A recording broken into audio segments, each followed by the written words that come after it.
I get it. As a multifaceted and ambitious woman, sometimes people think we don't understand how important rest is, but the reality is we just don't know where and how to incorporate it because there's so many things going on. So let's talk about rest in this video. Today we're going to specifically talk about different things that are interrupting sleep and therefore our rest, and then just a few things that we can incorporate into our lives that I've done for myself that actually help my quality of sleep when I couldn't get enough duration. Sleep is a biological necessity, so we all need it across the lifespan. It helps us, our mood, our cognitive functioning, our attention. There are so many ways that sleep benefits us as human beings. It is a necessity, not a optional thing. So despite knowing how important sleep is and the benefits of it, and also the detriments of not having enough of it, we don't get it enough. What are some of the factors that stop us? I'm going to list some of these out, and they're going to be very basic ones, but then there are very specific ones that I've taken my time to really think about that really affect individuals that are multifaceted and have different roles in their family. You could be the older sibling, could be a woman in your family. There are different things that affect our sleep apart from the general things that we hear a lot of the times. So there's rumination, stress, specifically chronic stress, inadequate time, not having enough time on your plate, or if you have enough time, not having enough energy, lack of resources, mattress quality, pillow, and those are the things that we hear a lot of the times. But there are things that they don't really incorporate, and I think it's because this is a bit more nuanced, and it means that we have to consider different cultures, and we have to consider individuals and their life experiences and their roles in their families to understand the other barriers that really affect their sleep quality. Talk about culture, how big of a family you were raised in, or even like the different traditions that you have. It means that you may have another role in your family that has more responsibilities. For example, if you're the oldest child or you're the oldest girl, you may do a lot of the cooking or the laundry or the household chores, plus, or you might, if you're an older sibling that drives, you may help out with driving your siblings to different places.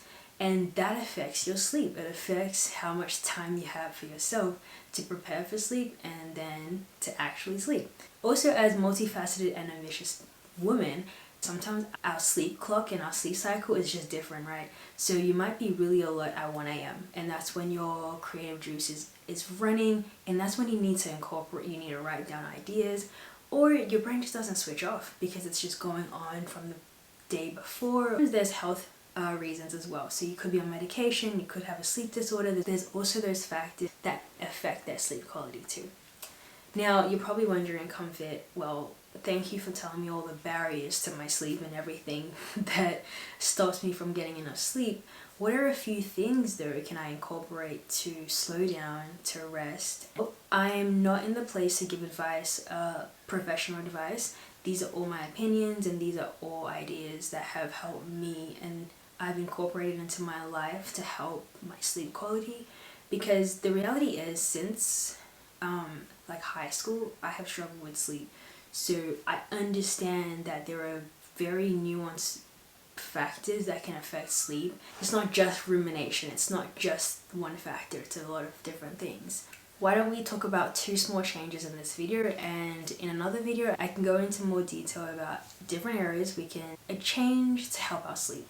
One of them is resources. I understand you may not be able to actually get a whole new mattress and the mattress sucks, or the spring is not the same anymore, but one thing you could do is get a mattress topper to help just the cushioning and to help your sleep quality. Another thing was to actually buy a new set of pillows that are hotel luxury, and they're not as expensive as a new mattress, but they definitely up your quality of sleep potentially, or depending on how you sleep and how that affects you. And also it just plays in your mind and it reminds you that you do prioritize rest and you do prioritize luxury. It just looks different in this season, or it looks different to buying a new mattress. And it's also financially wise if that's where you're at in your budget. One thing we can do is chat our friends outside, and that takes a lot of conscious effort and planning ahead. However, every time I've done that, I've seen that my morning routine goes way more smooth.